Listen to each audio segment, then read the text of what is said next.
لا إله إلا الله وحده لا شريك له ونشهد أن سيدنا ونبينا ومولانا محمدا عبده ورسوله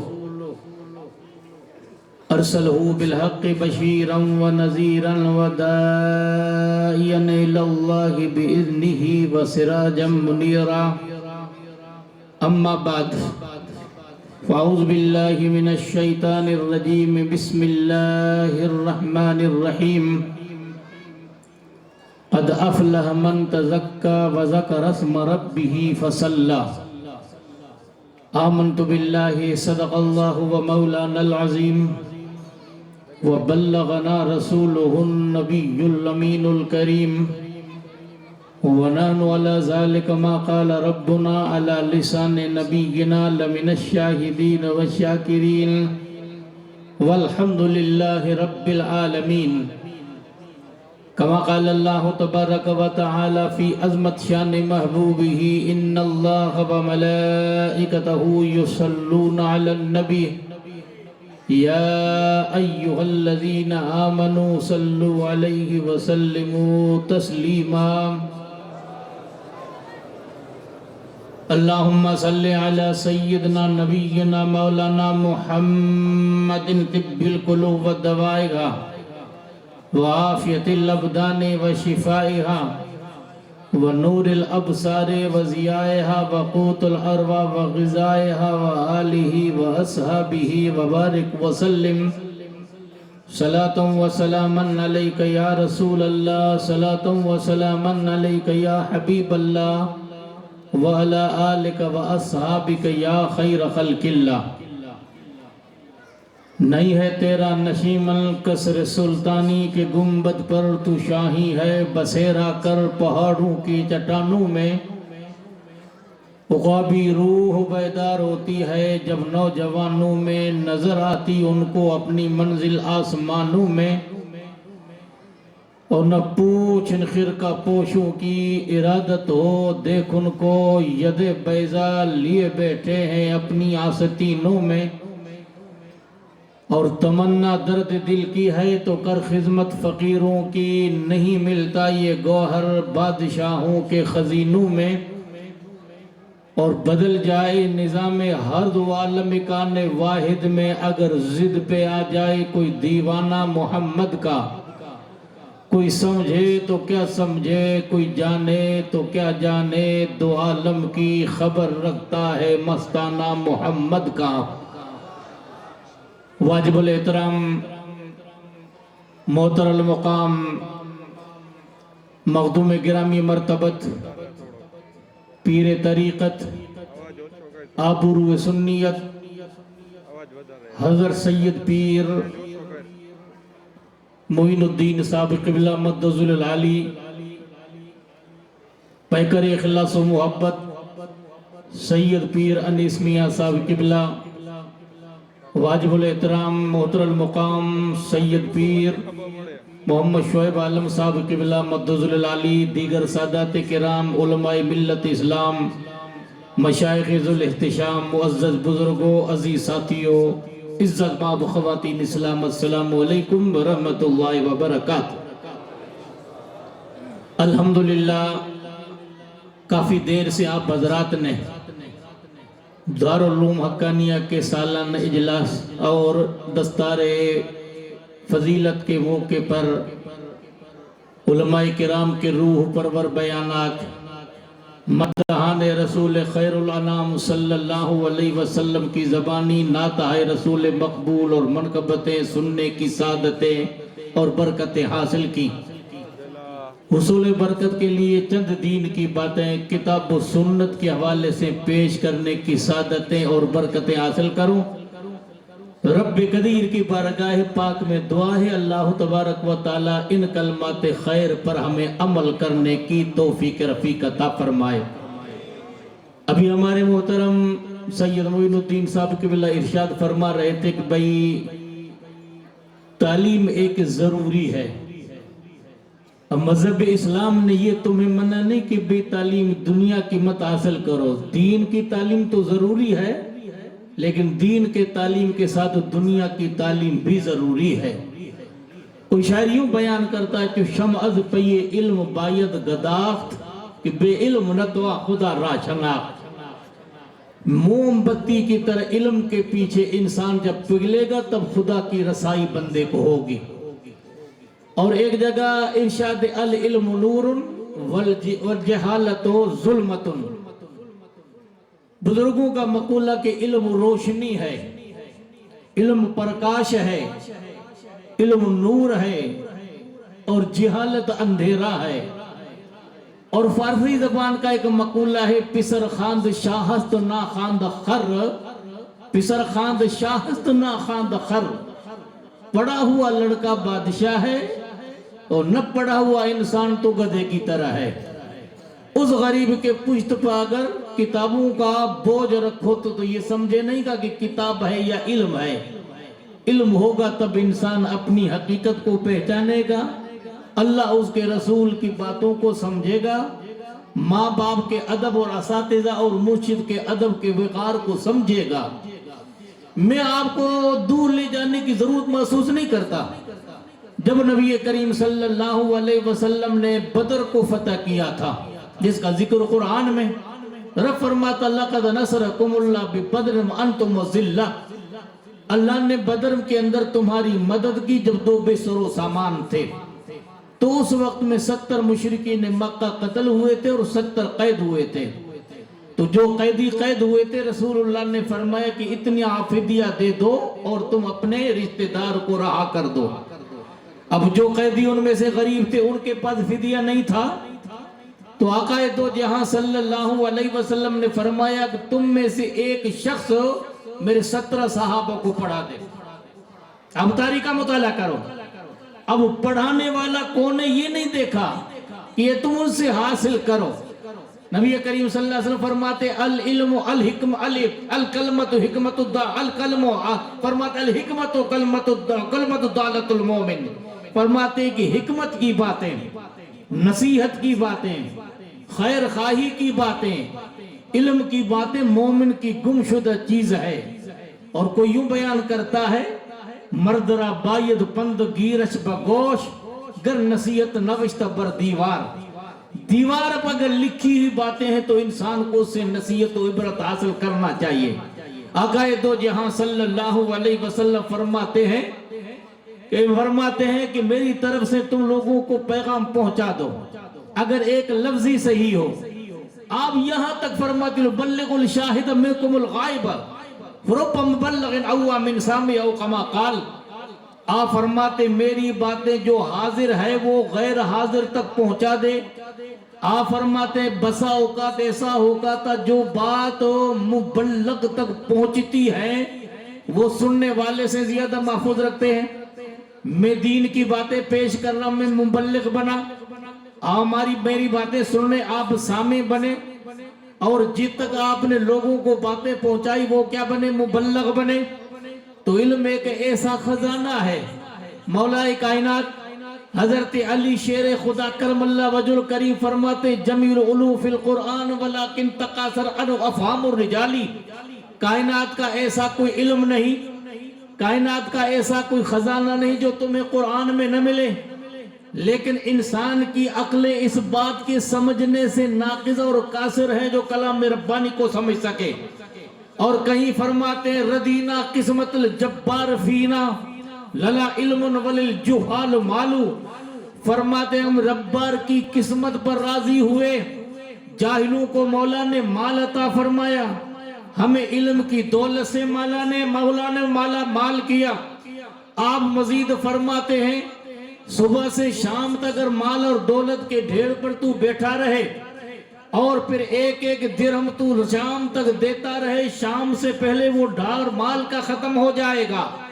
اور صبح سے شام تک اگر تو نے علم دین کو پڑھایا، علم حدیث کو تو نے پڑھایا، تو جب تک تو پڑھاتا رہے گا تیرے علم کے اندر اضافہ ہوتا جائے گا۔ کیوں؟ یہ کسی اور کی میراث نہیں، یہ محمد مصطفیٰ صلی اللہ علیہ وسلم کی میراث ہے۔ اس لیے آقا فرماتے یبلغ الشاہد منکم الغائب فرب مبلغ او من سامع او کما قال، تو علم ایک ایسا جوہر ہے. حضرت حسن بصری رضی اللہ تعالیٰ عنہ سے روایت ہے، آپ فرماتے رسول اللہ کی بارگاہ میں ایک صحابہ نے سوال کیا، یا رسول اللہ کان فی بنی اسرائیل رجلان، بنی اسرائیل میں دو شخص تھے، ان میں سے ایک عالم تھا، یصلی صلاۃ المکتوبہ تھا ثم یجری یعلم الناس الخیر، ایک عالم تھا مکتوبہ فرض نماز ادا کرنے کے بعد بیٹھ جاتا اور لوگوں کو دین کی تعلیم دیتا، اور دوسرا عالم نہیں تھا، عابد تھا. اور وہ کیسا عابد تھا؟ یصوم النہار و یقوم اللیل، ساری رات نفل نماز پڑھتا تھا اور سارا دن روزوں میں گزارتا تھا. تو امام الانبیاء کیا فرماتے؟ فضل العالم الذی یصلی الصلاۃ المکتوبۃ ثم یجلس یعلم الناس الخیر علی العابد الذی یصوم النہار یقوم اللیل کا فضلی علی ادنا کو کما قال. آپ فرماتے اس عالم دین کی فضیلت اس عابد پر اتنی ہے کہ جو ساری رات نفل پڑھے، سارا دن نفلی روزہ رکھے، جیسے حضور فرماتے میری فضیلت صحابہ پر ہے. تو علم یہ محمد مصطفیٰ کے سینے کا فیض ہے جو اللہ نے کسی کے سینے میں ڈالا ہے، یہ مصطفیٰ کی امانت اور خزانہ ہے. اس لیے آپ فرماتے واللہ یوتی انما انا قاسم، فرماتے عطائیں میرے رب کی ہیں، ان عطاؤں کو تقسیم کرنے والا میں ہوں. علماء بات کو سمجھیں گے، لفظ اللہ کے بعد یوتی ہے، یوتی فعل ہے، فعل کو علماء سمجھیں گے، اسم کو علماء سمجھیں گے. میں اتنا آپ کو سمجھا دوں، فعل کے اندر ہمیشگی نہیں ہے، اسم کے اندر ہمیشگی ہے. لفظ فعل میں رب محبوب خدا فرماتے واللہ یوتی، عطائیں رب کی ہیں، رب نے میری اپنی عطائیں میری جھولی کے اندر ڈالی ہیں. اب اس کے بعد اس کا جواب اسم سے ہے، اور محبوب خدا فرماتے انما انا قاسم، فرماتے قیامت کے صبح تک ان سارے خیر کو تقسیم کرنے والی اگر کوئی ذات ہے، چاہے علم کا خیرات ہو، چاہے عقیدے کا خیرات ہو، چاہے دین و دنیا کا خیرات ہو، چاہے تمہیں دنیا آخرت کا خیرات ہو، ان ساری چیزوں کو رب نے میرے دامن رحمت کے اندر ڈال دیا ہے. قیامت کے صبح تک ان عطاؤں کو اگر تقسیم کرنے والا کوئی ہے تو محمد مصطفیٰ کی ذات ہے. ہاں انا آتینا کل کوثر، ساری کثرت پاتے یہ ہے، رب ہے موتی یہ ہے قاسم، رزق ان کا کھلاتے یہ ہے، ٹھنڈا ٹھنڈا میٹھا میٹھا پیتے ہم ہیں پلاتے یہ ہے، قصر دنا تک کس کی رسائی آتے یہ ہے جاتے یہ ہے. ہاں ساری کائنات کے مرکز عقیدت، ساری کائنات کے محور عقیدت، ساری کائنات کی جڑ، ساری کائنات کی جان محمد مصطفیٰ صلی اللہ علیہ وسلم ہے. ان کے بعد اللہ نے کائنات میں جو اہل اللہ علماء اللہ تعالیٰ نے صلحاء اولیاء اللہ کائنات میں بھیجے، یہ محمد مصطفیٰ صلی اللہ علیہ وسلم کے نائبین ہیں. آپ تاریخ کا مطالعہ کرو، حضرت شاہ عبدالحق محدود دہلوی رحمت اللہ علیہ یہ کیا تھے؟ درس حدیث کو پڑھانے کے لیے ہندوستان آئے محبوب خدا کی بارگاہ سے. تاریخ کا مطالعہ کرو، رسول اللہ کی بارگاہ میں کھڑے ہیں، مہاج مصطفیٰ میں کھڑے، اشارہ ہوتا ہے کہ عبدالحق ہندوستان چلے جاؤ. سفر کرتے کرتے کرتے ہندوستان پہنچے، عرض کرتے رسول اللہ مجھے آپ کے غاروں سے محبت ہے، مجھے آپ کے کانٹوں سے محبت ہے، مدینے کے در و دیوار سے مجھے محبت ہے. بار صورت حضور فرماتے کہ جاؤ ہندوستان کے اندر درس حدیث کو عام کرو. اگر ہندوستان میں تیری حالت یہی ہو تو آنکھیں بند کر دینا، لقائے مصطفیٰ تمہیں نصیب ہو جائے گا. کئی سال کے بعد سفر کر کے دوبارہ حج کی دولت کے لیے روانہ ہوئے. فریض حج ادا کرنے کے بعد مصطفیٰ کی بارگاہ میں پہنچے اور انہوں نے دل میں ارادہ کیا تھا کہ کم سے کم 4 عشرہ میں مدینہ طیبہ رہوں گا. ایک عشرہ ہوتا ہے، حکومت کی طرف سے آواز آتی ہے کہ چلے جاؤ. اب پریشان ہیں، مہاج مصطفیٰ میں بیٹھے ہیں، عرض کرتے یا رسول اللہ آپ کے غاروں سے مجھے محبت، آپ کے کانٹوں سے مجھے محبت، رسول اللہ کے در و دیوار سے محبت، رسول کی نسبت اور رسول کی ادا سے محبت.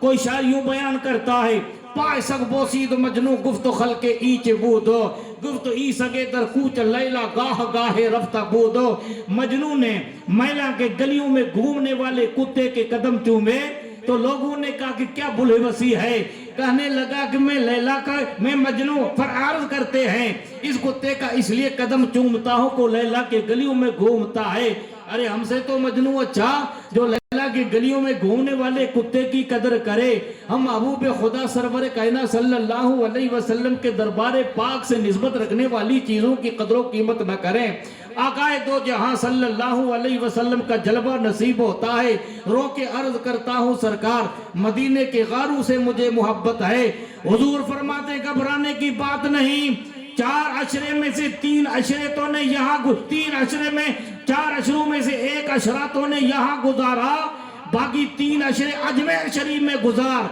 3 عشرے اگر اجمیر میں گزارے گا تو مصطفیٰ کی بارگاہ میں گزار جس کو محبوب خدا اپنا دربار کہیں اس نائب مصطفیٰ ہندوستان کے روحانی تاجدار ہندوستان کے اندر کتنے بادشاہ ہیں ہندوستان کے اندر مسلمانوں کو حکومت 1100 سال تک چلی اور ان میں سے 500 سال مغل خاندان کی حکومت چلی تقریباً 500 بادشاہ تھے اگر میں آپ کو پوچھوں تاریخ بتاؤ علماء بتائیں گے مشائخ بتائیں گے لیکن ہر کوئی خواجہ ہر کوئی انسان ان کی تاریخ کو نہیں جانتا لیکن اگر میں کسی بوڑھے سے پوچھوں تو ہندوستان کے روحانی تاجدار کا نام یاد ہے اور اسے پوچھوں تو خواجہ ہند الولی کا نام یاد ہے غیاث الدین کا بیٹا خواجہ ابو الحسن نوری رضی اللہ تعالیٰ عنہ میں جب پہلی مرتبہ بغداد طیبہ میں گیا امام اعظم ابو حنیفہ کی بارگاہ سے ہوتا ہوا جب بغداد کے قبرستان میں پہنچا تو حضرت خواجہ معین الدین اجمیری علیہ رحمت و رضوان کے والد محترم جن کا نام ہے حضرت حسن جن کا نام ہے غیاث الدین اور ان کی کنیت ابو الحسن تو پھر میں نے قبر پر قطبہ دیکھا ابو الحسن نوری تو میں دل میں خیال کرنے لگا کہ سرزمین ہند میں اگر کوئی شہزاد اعلیٰ حضرت تاجدار اہل سنت ابو البرکات محی الدین فنافر رسول آل الرحمن سرکار مفتی ہند رحمت اللہ سے مرید ہے ان کو ہم نوری کہتے ہیں کیوں ابو الحسن نوری سے کیا ہے ابو الغفور نوری سے کیا ہے فیض یافتہ ہے اس لیے اپنے آپ کو نوری کہتے ہیں لیکن یا نوری کیوں لکھا ہے پھر جب میں نے عربی زبان کا کتبہ پڑھا تو لکھا تھا اذا تکلما جب وہ کلام کرتے یخرج من فان نورن فرماتے ہیں کہ جب وہ چلتے تھے خواجہ غیاث الدین سرکار غریب نواز کے والد پاک تو ان کے چہرے میں اتنا نور تھا کہ اندھیرے اجالے میں تبدیل ہو جاتے تھے وَإِذَا تَكَلَّمَ اور دوسری روایت یہ ملی جب کلام کرتے تھے یخرج من فاہ نورن جب وہ کلام کرتے تھے تو ان کے کلام کرنے سے منہ سے نور نکلتا تھا اندھیرے اجالے میں تبدیل ہو جاتے تھے ارے جب نبی کے بیٹے کا حال یہ تو نبی کا حال کیا ہوگا ہاں اور اس مدرسے کا نام آپ نے کیا رکھا دارالعلوم حقانیہ وہ ہمارے بزرگ یادگار اسلاف مخدوم گرامی مرتبت پیر طریقت حضرت شاہ عبدالحق علیہ رحمت رضوان کے نام پاک سے آپ نے فائدہ رکھا الحقانیہ اور ان کو خواجہ اعظم سے کتنی محبت تھی انہوں نے اپنے بیٹے کا نام معین الدین رکھا کیوں کہ ہمارے دین کے حقانیت کے دونوں شاہد ہیں محی الدین معین الدین اجمیری محی الدین جیلانی تو علم ایک اللہ کی طرف سے نعمت ہے اس نعمت کو حاصل کرنے کے لیے انسان جتنی کاوشیں جتنی محنتیں کرے گا علم گر اندک بود خوارش مدار ذاک علم قدر دارت بے شمار ہمارے اکبر اکابر نے کتنی محنتیں کی آپ تاریخ کا مطالعہ کرو حضرت امام مالک جس کو امام مدینہ کہتے ہیں اور سرور کائنات صلی اللہ علیہ وسلم کے در پاکہ کتنا ادب تھا 82 سال کی عمر میں صرف زندگی میں ایک حج ادا کرتے ہیں اور باقی زندگی میں انہوں نے کوئی حج ادا نہیں کیا لوگوں نے پوچھا امام اعظم کو لوگوں نے پوچھا امام شافعی رحمت اللہ علیہ کو لوگ ہر سال حج کرتے ہیں امام اعظم نے 50 حج پڑھے امام مالک نے کئی حج پڑھے امام شافعی نے کئی حج پڑھے امام احمد بن حنبل نے لیکن امام مالک نے زندگی میں صرف ایک حج پڑھا لوگوں نے کہا کیوں؟ کہ زندگی میں حج ایک فرض ہے، اس کو میں ادا کر چکا، اب مجھے اس بات کا خدشہ ہے کہیں میں مدینہ طیبہ سے باہر نکلوں اور میری موت مدینہ طیبہ سے باہر نہ آ جائے۔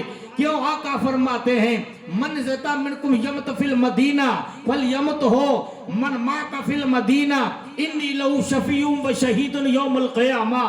آپ فرماتے کسی انسان کو اس بات کی طاقت ہو وہ میرے شہر مدینے میں آ کے مرے، جس کی موت مدینے میں ہوتی ہے، فرماتے میں ان کی شفاعت بھی کروں گا اور کل قیامت میں اس کو میں جنت میں داخل کروں گا۔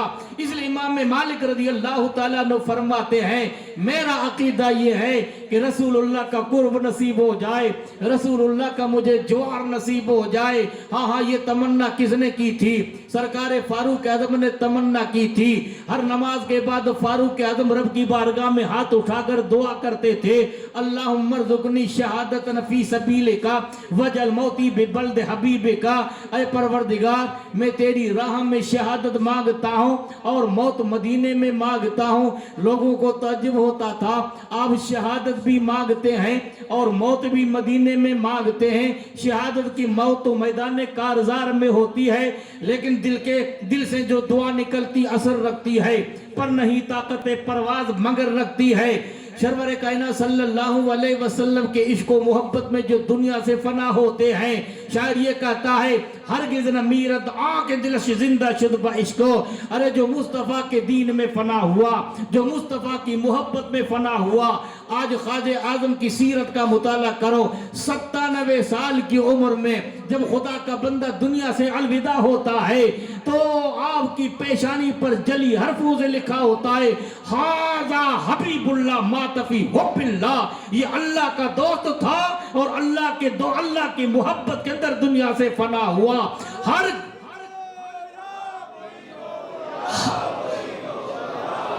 ہرگز نہ میرد آنکھ دلش زندہ شد بعشق، جو اللہ کے عشق و محبت میں اور نبی کی محبت میں فنا ہوتا ہے اس کی قبر نہیں بلکہ بک نور بن جائے۔ امام اہل سنت یوں فرمائے لحد میں عشق رخ شہ کا داغ لے کر چلے، اندھیری رات سنی تھی چراغ لے کر چلے۔ تو ہمیں پتا چلا کہ ہمارے اکابر نے علم کے لیے کتنی محنتیں کی، کتنی کاوشیں کی۔ حضرت امام مالک رضی اللہ تعالیٰ عنہ کا بیان ہے فلسطین سے امام شافعی چلا، ان کا نام محمد ادریس شافعی ہے، کہ میں سفر کرتا ہوا مکہ پاک پہنچا۔ میں 7-8 سال کی مدت میں تھا، میں نے والی مکہ سے خط لکھایا والی مدینہ کے نام پر امام مالک کے لیے بطور سفارش اس لڑکے کو علم دین پڑھانا۔ والی مدینہ نے پھر دوسرا خط لکھا اور وہ دونوں خط امام مالک کے پاس بھیجے۔ فرماتے صبح کا وقت تھا، میں نے دروازہ کھٹکھٹایا، کنیز نے کہا کون؟ کہا کہ مسافر ہوں، امام مالک سے ملنا ہے۔ جیسے امام مالک نے مجھے دیکھا میں نے ان کے سامنے دونوں خط پیش کیے تو انہوں نے خط پڑھے اور حکارت سے خط ڈال کر یہ کہتے ہیں کیا علم مصطفیٰ اتنا سستا ہو چکا ہے کہ میں کسی سے واسطے سے پڑھاؤں؟ پھر انہوں نے میرے چہرے کو دیکھا، چمکتی ہوئی پیشانی پہ جب نور دیکھا تو کہنے لگے یا محمد، ان کا نام محمد ہے، محمد ادریس شافعی، اے محمد انی را انوار فی نورک، میں نور کی کرنے تیری پیشانی کے اندر دیکھ رہا ہوں، لا تذبح بخطیت، کبھی گناہوں سے تو اپنے نور کو مت برباد کرنا۔ اس لیے علامہ شافعی رحمت اللہ علیہ فرماتے ہیں میرے استاد جن کا نام تھا وکی، میں نے ان کی بارگاہ میں شکایت کی، شکوت اللہ وکی سوء حفظی فاوصانی الی ترک المعاصی، ان العلم نور اللہ الہی و نور اللہ لا یعطی لعاصی۔ فرماتے علم اللہ کا نور ہے اور یہ اللہ کا نور کسی گنہگار کو نہیں دیا جاتا ہے۔ آپ تاریخ کا مطالعہ کرو، رسول اللہ صلی اللہ علیہ وسلم کے ایک مہماں زبان تھے، صحابی رسول تھے جن کا نام تھا حضرت ابو ایوب انصاری۔ علماء کو معلوم ہے، آپ کی توجہ مبذول کرانا چاہتا ہوں، رسول اللہ کا پہلا میزبان کون؟ حضرت ابو انصاری۔ رسول اللہ صلی اللہ علیہ وسلم 13 سالہ اعلان نبوت بعد مکے میں گزارنے کے بعد ہجرت کرتے مدینہ طیبہ کی طرف۔ جب محبوب خدا سرور کائنات صلی اللہ علیہ وسلم مدینہ طیبہ پہنچے تو محبوب خدا کی سواری کو لوگوں نے صحابہ نے گھیر لیا ہر کسی کی تمنا ہے کہ میرے گھر تشریف لائیں. آپ کے مرشد جب یہاں آتے تھے ہر کوئی تمنا کرتا کہ سرکار میرے یہاں قیام کریں. ہمارے معزز مہمان شاہ معین الدین تشریف لائے ہیں. آپ کے دل میں عقیدت ہوگی سید شعیب کے بارے میں, سید انیس کے بارے میں کہ ہمارے گھر قدم رنجہ فرمائیں. آپ فرماتے اونٹنی کی مہار چھوڑ دو. اونٹنے کے لغام کو اور مہار کو چھوڑا جاتا ہے. وہ سفر کرتے کرتے ابو انصاری کے گھر کے سامنے بیٹھ جاتی ہے. حضرت ابو انصاری اس شخص کی اولاد میں سے تھے. 1000 سال پہلے یمن کا رہنے والا ایک شخص تھا جس کا نام طبع الحمیری تھا. وہ اپنے ملک سے چلا, جب مکہ المکرمہ کے قریب پہنچا, جو اپنے شان اور بان سے اس کا استقبال کرنے جب کوئی نہیں آیا, دل میں اس نے برا خیال کیا میں بادشاہ ہوں, کوئی انسان میرے استقبال کے لیے نہیں آتا ہے. یہ بھوت انسان کے سر میں کبھی سوار ہو جاتا ہے. لیکن رب فرماتا مالک الملک توتی الملک من تشاء وتنزع الملک ممن تشاء وتعز من تشاء وتذل من تشاء بیدک الخیر انک علی کل شیء قدیر. بادشاہوں کا بادشاہ ہے, جسے چاہتا ہے عزت عطا کرتا ہے, جسے چاہتا ہے ذلیل کرتا ہے. عزت اس کے ہاتھوں میں ہے, ذلت بھی اس کے ہاتھوں میں ہے. جب استقبال نہیں ہوا تو شہر کو کھنڈر بنانے کی کوشش کرنے کی نیت کرتا ہے, اور اس کے ناک کے مادے سے ایک بدبودار خون نکلتا ہے. علاج کرتا کرتے لا علاج ہو گئے. ایک حکیم حاذق تھا, اس نے کہا کہ مرض آسمانی ہے اور علاج دنیاوی ہے, لہذا زمین علاج کارگر نہیں ہوگا. بادشاہ تیرے ذہن کے اندر کوئی برا خیال آئے تو اس کو دور کر. بادشاہ نے خیال دور کیا اور اس کے بعد اس کی طبیعت صحیح ہوئی. یہاں سے سفر کرتے جب سرزمین مدینہ طیبہ پہنچے تو اس وقت میں جو راہب اور عالم تھے انہوں نے کہا یہ وہ سرزمین ہے, سواری سے اتر جا, یہ محمد مصطفیٰ کی ہجرت گاہ ہے جس میں محبوب خدا کا مزار پاک بنے گا. وہ اتر جاتا ہے اور عالموں سے پوچھتا کیا ہے. انہوں نے محبوب خدا کی نشانیاں بتائی. 10,000 کے قریب عالموں کو اس کو راہبوں کو بٹھا دیتا ہے اور ان کے لیے حجرے بنا دیتا ہے. 1-2 منزلہ حجرہ مصطفیٰ کے لیے بناتا ہے اور خط لکھ کے پیش کرتا ہے, یا رسول اللہ میں آپ کو بغیر دیکھے ایمان آپ کی ذات پر قبول کرتا ہوں, اس گناہگار کو قیامت میں فراموش مت کرنا. رسول اللہ صلی اللہ علیہ وسلم حضرت ابو انصاری کے گھر کے پاس بیٹھے. ابو انصاری ابھی آئے نہیں. اس نے کہا ہو سکتا کہ کہیں میں سفر میں چلا جاؤں. اس نے اپنے غلام بلال کو یا ہلال کو ان کو خط دیا کہ محبوب خدا کو خط پیش کر دینا. اللہ کے محبوب نام لے کر فرماتے میرا خط مجھے پیش کرو. وہ خط دیا کہ 1000 سال پہلے انہی کی نسل میں سے حضرت ابو انصاری ہے. رسول اللہ صلی اللہ علیہ وسلم سے ایک حدیث سنی تھی حضور کے ایک صحابی کے ساتھ جس کا نام ہوتا عقبہ بن عامر. وہ حدیث کیا تھی؟ من ستر المومن علی خضرہ سترہ اللہ یوم القیامہ. جو کسی مومن کی پردہ پوشی کرتا کسی عیب پر, اگر اس کو میں ظاہر کر دوں تو مومن رسوا ہو جائے گا. اللہ قیامت میں بندے کے عیب کو چھپائے گا. محبوب خدا فرماتے ہیں من ستر مسلم سترہ اللہ. جو کسی مسلمان کی پردہ پوشی کرتا ہے اللہ اس کی پردہ پوشی کرتا ہے. رسول اللہ فرماتے واللہ فی عون العبد ما کان العبد فی عون اخیہ. اگر تو اپنے بھائی کی مدد کرے گا تو مولا تیری مدد کرے گا. یہ حدیث انہوں نے سنی تھی. رسول اللہ کا دور پاک ظاہری پورا ہوا, حضرت ابو بکر عمر کا دور پورا ہوا, عثمان غنی کی شہادت ہوئی. مولا کائنات کی شہادت کے بعد تقریباً 40 سال گزر گئے, اور جب محبوب خدا نے حدیث سنی تھی تو نوجوانی کا عالم تھا. 40-50 سال کے بعد اب ان کی عمر مبارک 70-75 سال کے قریب ہو چکی ہے. ان کے ایک دوست تھے جن کا نام تھا عقبہ بن عامر. وہ مدینہ طیبہ نہیں تھے کیونکہ جب محبوب خدا نے مکے کو فتح کیا پھر صحابہ یہاں سے چلے. ڈاکٹر اقبال یوں بیان کرتے ہیں جہاں پہنچے زمین کو آسمان سے کر دیا بالا, جہاں پہنچے در و دیوار کا نقشہ بدل ڈالا.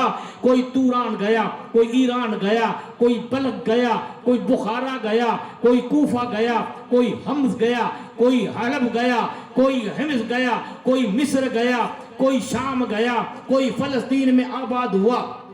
سفر کرتے کرتے وہ پہنچے انہوں نے کہا یار مجھے وہ محبوب خدا کی حدیث سننی ہے، موت سے پہلے وہ 2 کے ساتھ حدیث جو سنیے تو تاکہ حدیث مضبوط ہو جائے۔ مدینہ طیبہ سے سفر کرتے ہیں، 80 سال کا بوڑھا صحابی، اس کے ارادے کو کوئی چیز حائل نہیں ہوتی ہے، وہ اونٹ پہ کجاوا کستے ہیں اور ملک مصر کی طرف روانہ ہوتے ہیں۔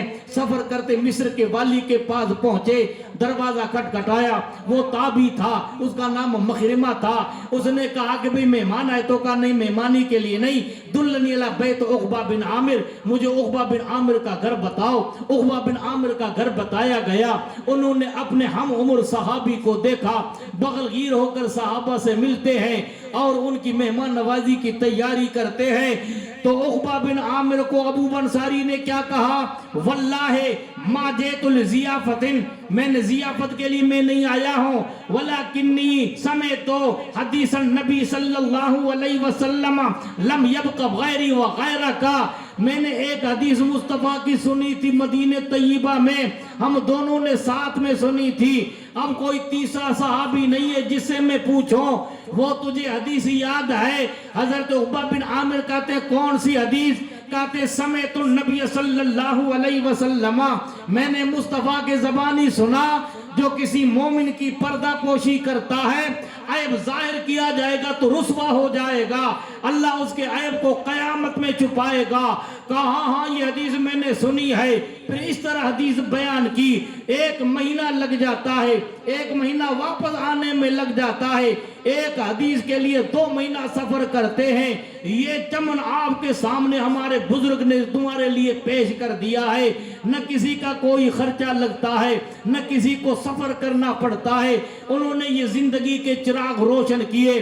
محمود غزنوی نے دنیا میں سے ایک کا چراغ روشن کیا تھا، اس کی قبر روشن ہو جاتی ہے، اس کے دل میں ایک تڑپ پیدا تھی، میں محمد مصطفیٰ صلی اللہ علیہ وسلم کا چہرہ دیکھو۔ وہ 1000 مرتبہ دن اور رات میں درود پڑھتا تھا، کئی نفل پڑھتا تھا، روتے روتے اس کی آنکھ لگ جاتی تھی، اس کو ایک دھن تھی کہ میں مصطفیٰ کی زیارت کروں، لیکن زیارت نہیں ہوتی ہے۔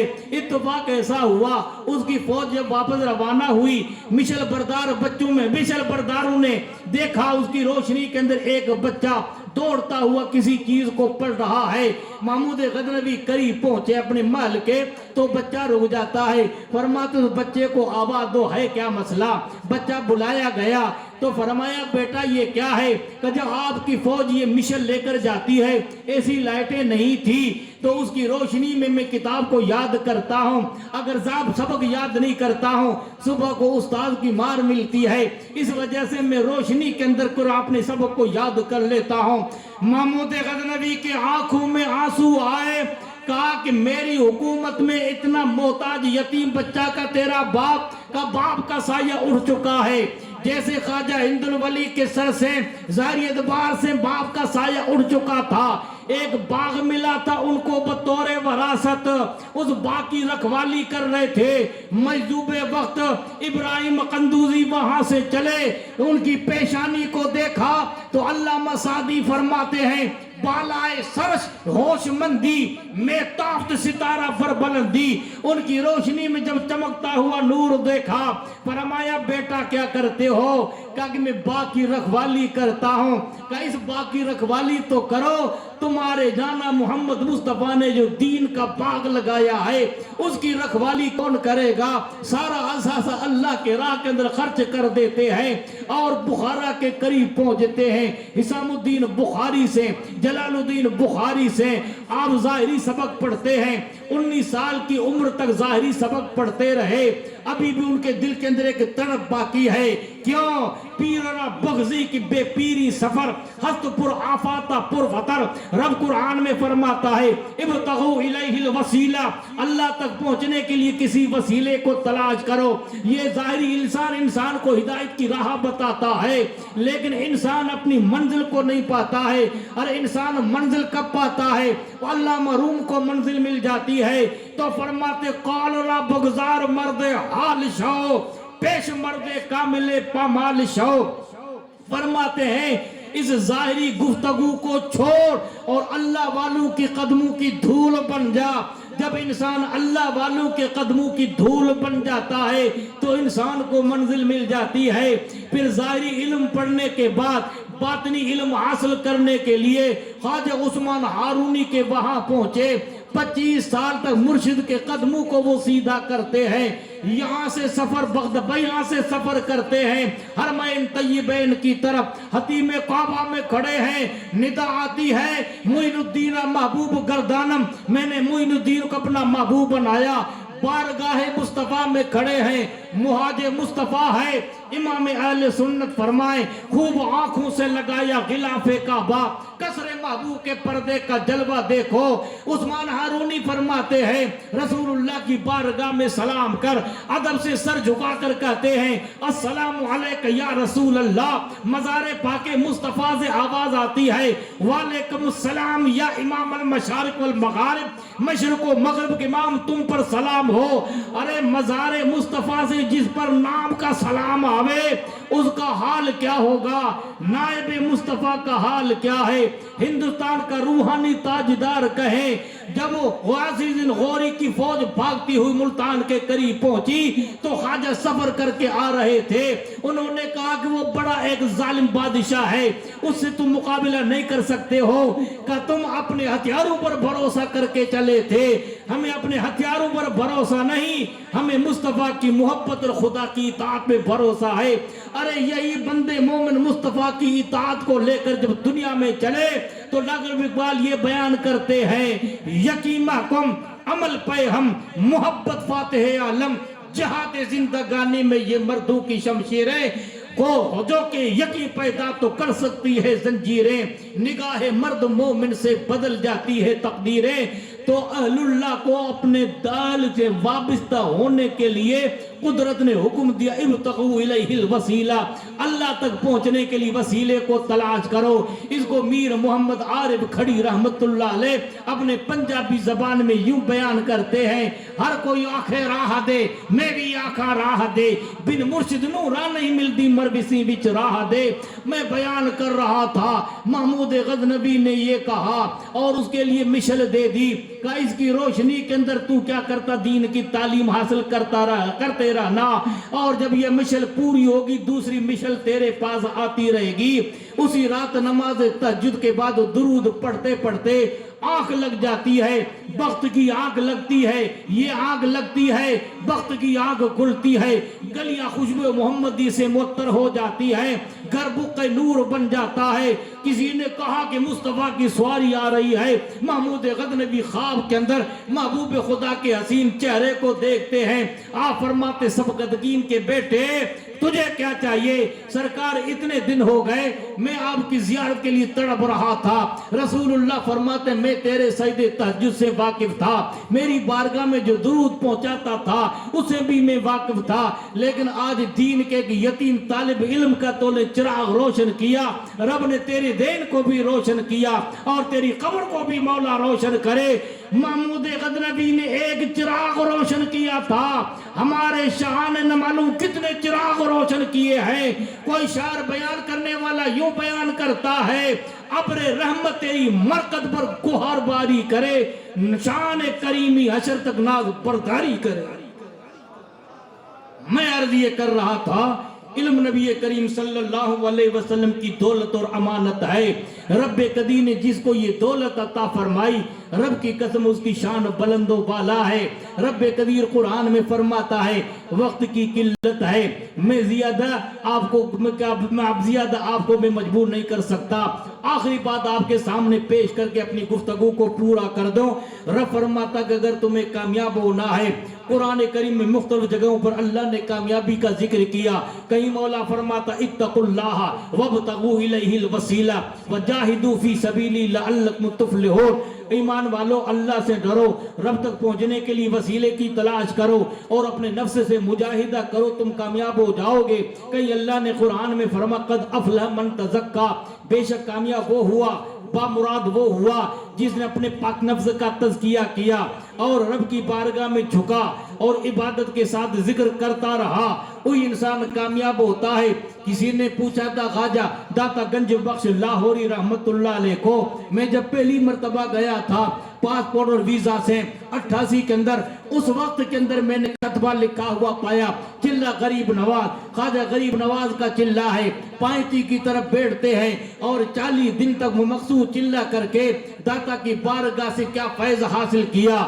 جب اللہ کے بندے کی مدار سے فیض ملا تو یہ بیت پڑھ کے روانہ ہوتے ہیں، گنج بخش فیض عالم مظہر نور خدا ناقصارہ پیر کامل کاملہ رہا نما۔ آج وہ شعر لکھا ہوا ہے، یہ کسی کلندر کا بیت نہیں، یہ سب کی قسم اللہ کے محبوب بندے کا بیت ہے، جس کو مصطفیٰ اپنا نائب کہیں، جس کو مصطفیٰ اپنا محبوب بنائیں، مدار سے جس کے لیے محبوب خدا سلام پیش کریں اور ہندوستان کا نقشہ خواب میں بتا کر اجمیر مقدسہ کی طرف روانہ کریں، وہ ان کا شعر ہے۔ انہوں نے کسی نے پوچھا داتا گنج بخش لاہوری سے انسان کا نفس پاک کیسے ہوتا ہے؟ تو فرما 2 باتوں سے پاک ہوتا ہے، آتی رات کا وقت ہو، آخری پہر ہو، دنیا میٹھی نیند میں سوئے، اس وقت میں اٹھ کر اللہ کا بندہ رب کی بارگاہ میں جھکے۔ شاعر کیا کہتا ہے؟ پچھلی راتیں رحمت رب دی کرے بلند آوازہ، بخشش منگن والیاں کھلا ہے دروازہ، رات پویتے بے دردانو نیند پیاری آوے، درد مندانو یاد سجڑ جی ستیا آن جگاوے۔ جو بے درد ہوتے مزے سے سو جاتے ہیں، جن کے دل میں درد ہوتا ہے، جن کو معرفت کا جام چکنا ہوتا ہے، جو رب کی بارگاہ میں جھک کر عرض کرتے ہیں ہر ستم ہر جفا گوارا ہے، اتنا کہہ دے کہ تو ہمارا ہے۔ جب رات کا وقت ہو، آخری پہر ہو، انسان سجدے میں سر جھکائے اور اپنے آنکھوں سے عقیدت و محبت و ندامت کے آنسو بہا کر عرض کرے، یا اللہ مجھ سے میرے خطاؤں کا حساب نہ لے، میرے پاس اشک ندامت کے سوا کچھ نہیں۔ شاعر عرض کرتا ہے مولا بندگی سے جھولی خالی ہے، عمل سے جھولی خالی ہے، تقوی و طہارت سے جھولی خالی ہے، یہ ندامت کے آنسو ہیں میں تیری بارگاہ میں بہاتا ہوں۔ تو محبوب خدا فرماتے ہیں ان دمت العاصی تطفئ غضب الرب، گناہگار کے آنکھوں کے آنسو جو ندامت سے جھکاتا ہے، اللہ اس بندے پر مہربان ہوتا ہے اور اپنے رحمت کو اپنے غضب کو اپنی رحمت میں بدل دیتا ہے۔ اسی لیے اللہ تعالیٰ فرماتا ہے الا من تاب وآمن عمل عملا صالحا فاولئک یبدل اللہ سیئات حسنات وکان اللہ غفور رحیم۔ ہاں تو سچے دل سے توبہ کر، عقیدت و محبت کے 4 آنسو خدا کی بارگاہ میں بہا تو اللہ تعالیٰ تجھے اپنے فضل و کرم سے مالا مال کر دے گا۔ پھر فرماتے یہ بات دشوار ہے، ہر کوئی تو تہجد نہیں پڑھ سکتا ہے نا، ہر کوئی تو سجدے نہیں کر سکتا ہے، ہر کوئی تو رات جا کر خدا کی عبادت و بندگی میں بسر نہیں کرتا ہے۔ پھر فرماتے دوسری بات اس سے زیادہ آسان ہے، کسی اللہ والے کی نظر پڑ جائے، رب کے بندے کی نظر پڑے، آنکھیں ملے آنکھوں سے، سینہ سینہ سے ملے، تو شاعر کہتا ہے نہ کتابوں سے نہ کالج کے در سے ہوتا ہے پیدا، دین ہوتا یہ بزرگوں کی نظر سے پیدا، علم آل دل نہ از مکتب ہوا بلکہ سینہ خاصان رب ہوا۔ اہل اللہ کا جو علم ہوتا ہے وہ کتابی نہیں ہوتا ہے، وہ عطائی علم ہوتا ہے، ایک کسبی علم ہوتا ہے، ایک وحبی علم ہوتا ہے۔ کسبی علم کس کو کہتے ہیں؟ محنت کرے انسان علم حاصل کرے، اور وحبی علم کس کو کہتے ہیں؟ نظر نظر سے ملے، سینہ سینے سے ملے۔ یہ فیضان نظر تھی مکتب کی رسائی، سکھائے کس نے اسماعیل کو آداب فرزندی کا، یہ حضرت ابراہیم خلیل کے نگاہ نبوت کا کرشمہ تھا اور نگاہ خلیل کے فیض کا صدقہ تھا کہ 10 سال کی مدت میں حضرت اسماعیل خلیل کو کہتے ہیں یا بنیا انی ارا فی المنام انی اذبحک فانظر ماذا تری قال یا ابت افعل ما تؤمر ستجدنی ان شاء اللہ من الصابرین فلما اسلم وتلہ للجبین نادینا ابراہیم کا صدقت رؤیا انا کذالک نجزی المحسنین۔ چشم فلک نے منظر اپنے آنکھوں سے دیکھا، مقدس باپ کے ہاتھوں کے اندر چھری ہے، مقدس بیٹا زمین پہ لٹا ہوا ہے، پیشانی کے بل پر اللہ کے بندے کو لٹایا جس کی پیشانی میں نور مصطفیٰ جلوہ گر ہے اور پھول سے نازک جس کی حلق ہے۔ کہتے ہیں کہ بیٹا میں نے خواب دیکھا ہے کہ اللہ کی راہ میں تجھے ذبح کر رہا ہوں، تیرا مال کیا ہے؟ کہنے لگے ابا جو رب کا حکم میں پورا کر دو، یہ خواب نہیں تھا وہ یہ الہی تھا۔ تو فرماتے ہیں کہ 10 سال کی مدت میں حضرت اسماعیل کو آداب فرزندی اور علم کس نے سکھایا کہ حضرت ابراہیم کی نگاہ نبوت کا فیض تھا. تو داتا گنج بخش لاہوری فرماتے ہیں انسان کا نفس دو پاکوں میں پاک ہوتا ہے, یا آدھی رات کے اٹھ کر اپنے مولا کو یاد کرے. قدر پھلاندہ بلبل جانے صاف دماغا والی, قدر پھلاندہ گرج کی جانے مردے کھاوڑ والی. گدھ کو کیا خبر ہے کہ مردوں کی قدر کیا ہوتی ہے, پھولوں کی قدر کیا ہوتی ہے. پھولوں کی قدر تو بلبل جانے. جس نے اپنے نفس کو اللہ کی راہ میں جھکایا اور انانیت کے پردوں کو چاک کیا, مٹا دے اپنی ہستی کو اگر کچھ مرتبہ چاہے کہ دانا خاک میں مل کر گلے گلزار ہوتا ہے. لوہا کالا ہوتا ہے, اس کے اندر کوئی مزاج نہیں ہوتا ہے, آگ کے حوالے ہو جاتا ہے, رنگ تبدیل ہو جاتا ہے, آگ جیسا لال ہو جاتا ہے. پوچھنے والا پوچھتا ہے تو کالا تھا, تجھ میں یہ مزاج جلانے کا نہیں تھا, ہوا کیا؟ عرض کرتا بے شک میں کالا تھا, لیکن جب آگ کے حوالے میں ہو گیا, آگ والا اثر مجھ میں ہو گیا. ہم بیکار ہیں, بدکار ہیں, گناہگار ہیں, لیکن ہم جب اپنے اہل کو اللہ کے ولیوں سے ملا دیتے ہیں اور دامن اہل اللہ کے دامن سے وابستہ کر دیتے ہیں, تو پھر صدا یہ آتی ہے کہ مٹا دے اپنی ہستی کو اگر کچھ مرتبہ چاہے کہ دانا خاک میں مل کر گلے گلزار ہوتا ہے. یہ ایک ایسا تعلق ہے جس کو شاعر یوں بیان کرتا ہے, صحبت سالے ترا سالے کنت, صحبت تالے ترا تالے کنت. بھلے کی صحبت انسان کو بھلا کر دیتی ہے, برے کی صحبت انسان کو برا کر دیتی ہے. رب قدیر کی بارگاہ پاک میں دعا ہے اللہ تبارک و تعالی اس چمن محمدی کو تا دیر سلامت رکھے. جو ہمارے بزرگ اس باغ کو لگایا ہے اپنے خون پسینہ سے, اس کو دامے درم قدم سے انہیں آباد رکھنا, اور سید معین الدین کے کندھے سے کندھا ملا کر ہر وقت میں دین کی مدد کرنا. تو قرآن کا تھا ان تنصر اللہ ینصرکم ویثبت اقدامکم, اگر تم اللہ کے دین کی مدد کرو گے تو مولا تمہاری مدد کرے گا. نفرت کے بادل چھٹ جائیں گے, کائنات میں امن و شانتی کا پیغام عام ہو جائے گا, تم خدا کے ہو جاؤ, ساری خدائی تمہاری ہو جائے گی. اس لیے تو شاعر کہتا ہے محمد مصطفیٰ کی غلامی کا شرف حاصل ہوا جن کو, وہ مر کر بھی حیات جاوداں کی بات کرتے ہیں. یہ قصہ لطیف ابھی نہ تمام ہے, جو کچھ کا آغاز باب تھا, خوب کی سیر چمن پھول چنے شاد رہے, باغ با جاتا ہوں میں گلشن تیرا آباد رہے. السلام علیکم ورحمت اللہ وبرکاتہ.